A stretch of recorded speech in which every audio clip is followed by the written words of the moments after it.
पति और पत्नी के प्रेम और मन मुटाव की कहानी।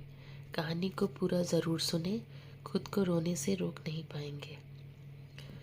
राधिका और नवीन को आज तलाक के कागज मिल गए थे। दोनों साथ ही कोर्ट से बाहर निकले।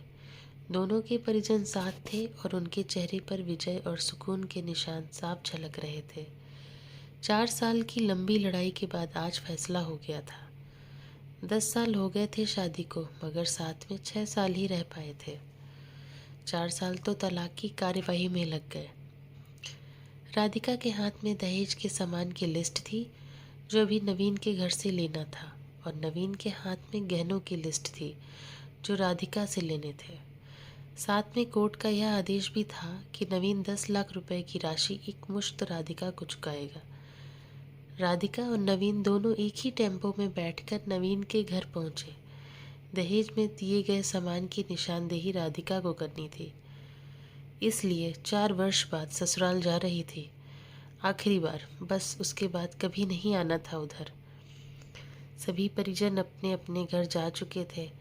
बस 3 प्राणी बचे थे, नवीन, राधिका और राधिका की माताजी।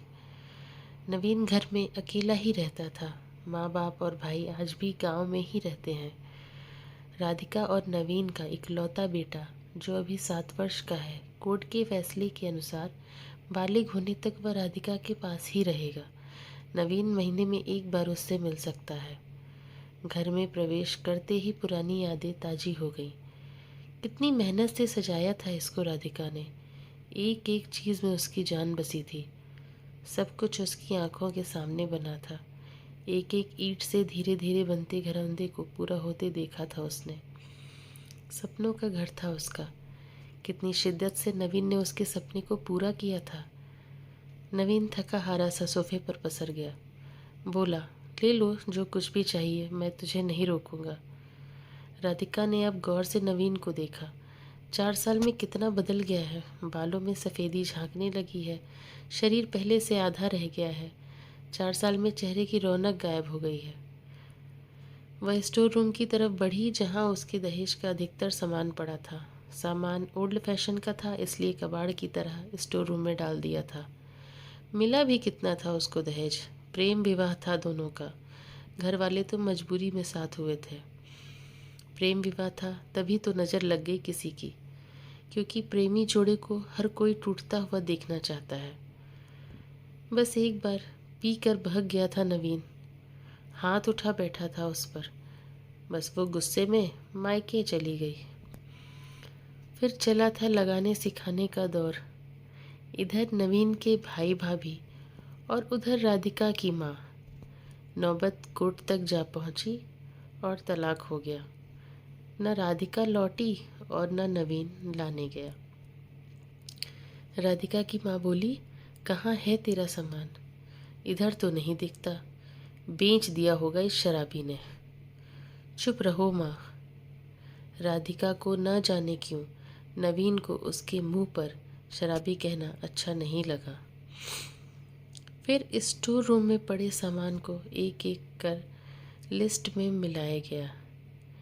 बाकी कमरों से भी लिस्ट का सामान उठा लिया गया। राधिका ने सिर्फ अपना सामान लिया, नवीन के सामान को छुआ भी नहीं। फिर राधिका ने नवीन को गहनों से भरा बैग पकड़ा दिया। नवीन ने बैग वापस राधिका को दे दिया। रख लो, मुझे नहीं चाहिए, काम आएंगे तेरे मुसीबत में। गहनों की कीमत 15 लाख से कम नहीं थी। क्यों? कोर्ट में तो तुम्हारा वकील कितनी दफ़ा गहने गहने चिल्ला रहा था। कोर्ट की बात कोर्ट में ख़त्म हो गई राधिका। वहाँ तो मुझे भी दुनिया का सबसे बुरा जानवर और शराबी साबित किया गया है। सुनकर राधिका की माँ ने नाक भौं चढ़ाई। नहीं चाहिए। क्यों? वो 10 लाख भी नहीं चाहिए। क्यों? कहकर नवीन सोफे से खड़ा हो गया। बस यूं ही। राधिका ने मुंह फेर लिया। इतनी बड़ी जिंदगी पड़ी है, कैसे काटोगी? ले जाओ, काम आएंगे। इतना कहकर नवीन ने भी मुंह फेर लिया और दूसरे कमरे में चला गया। शायद आंखों में कुछ उमड़ा होगा जिसे छुपाना भी ज़रूरी था। राधिका की माताजी गाड़ी वाले को फ़ोन करने में व्यस्त हो गईं। राधिका को मौका मिल गया। वो नवीन के पीछे उस कमरे में चली गई। वो रो रहा था, अजीब सा मुंह बनाकर, जैसे भीतर के सैलाब को दबाने की जद्दोजहद कर रहा हो। राधिका ने उसे कभी रोते हुए नहीं देखा था, आज पहली बार देखा। ना जाने क्यों दिल को कुछ सुकून सा मिला, मगर ज़्यादा भावुक नहीं हुई। सधे अंदाज में बोली, इतनी फिक्र थी तो क्यों दिया तलाक? मैंने नहीं, तलाक तुमने दिया। दस्तखत तो तुमने भी किए। माफ़ी नहीं मांग सकते थे? मौका कब दिया तुम्हारे घर वालों ने? जब भी फ़ोन किया काट दिया। घर भी आ सकते थे, हिम्मत नहीं थी। राधिका की माँ आ गई। वो उसका हाथ पकड़कर बाहर ले गई। अब क्यों मुंह लग रही हो इसके? अब तो रिश्ता भी खत्म हो गया। माँ बेटी बाहर बरामदे में सोफे पर बैठकर गाड़ी का इंतज़ार करने लगी। राधिका के भीतर भी कुछ टूट रहा था, दिल बैठा जा रहा था। वो सुन्न सी पड़ती जा रही थी। जिस सोफे पर बैठी थी उसे गौर से देखने लगी। कैसे कैसे बचत करके उसने और नवीन ने वो सोफ़ा खरीदा था। पूरे शहर में घूमी तब यह पसंद आया था। फिर उसकी नज़र सामने तुलसी के सूखे पौधे पर गई। कितनी शिद्दत से देखभाल किया करती थी। उसके साथ तुलसी भी घर छोड़ गई। घबराहट और बढ़ी तो वह फिर से उठकर भीतर चली गई। माँ ने पीछे से पुकारा मगर उसने अनसुना कर दिया। नवीन बेड पर उल्टे मुंह पड़ा था। एक बार तो उस पर दया आई, मगर वह जानती थी कि अब तो सब कुछ खत्म हो चुका है, इसलिए उसे भावुक नहीं होना था। उसने सरसरी नज़र से कमरे को देखा। अस्त व्यस्त हो गया है पूरा कमरा। कहीं कहीं तो मकड़ी के जाले झूल रहे हैं। कितनी नफरत थी उसे मकड़ी के जालों से।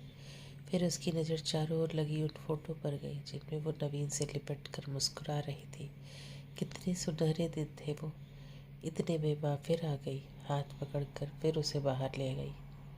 बाहर गाड़ी आ गई थी। सामान गाड़ी में डाला जा रहा था। राधिका सुन सी बैठी थी। नवीन गाड़ी की आवाज़ सुनकर बाहर आ गया। अचानक नवीन कान पकड़कर घुटनों के बल बैठ गया। बोला, मत जाओ, माफ़ कर दो। शायद यही वो शब्द थे जिन्हें सुनने के लिए 4 साल से तड़प रही थी। सब्र के सारे बांध टूट गए। राधिका ने कोर्ट के फैसले का कागज़ निकाला और फाड़ दिया, और माँ कुछ कहती उससे पहले ही लिपट गई नवीन से। साथ में दोनों बुरी तरह रोते जा रहे थे। दूर खड़ी राधिका की माँ समझ गई कि कोर्ट का आदेश दिलों के सामने कागज़ से ज़्यादा कुछ नहीं है। दोस्तों, अगर माफ़ी मांग लेने से रिश्ते बच जाएं तो माफ़ी मांग लेनी चाहिए, क्योंकि रिश्ते उनसे कहीं भी ज़्यादा ऊपर है। और अगर ये कहानी आपको पसंद आई हो तो प्लीज़ वीडियो को ज़रूर से लाइक करें और चैनल को सब्सक्राइब करें। Thank you.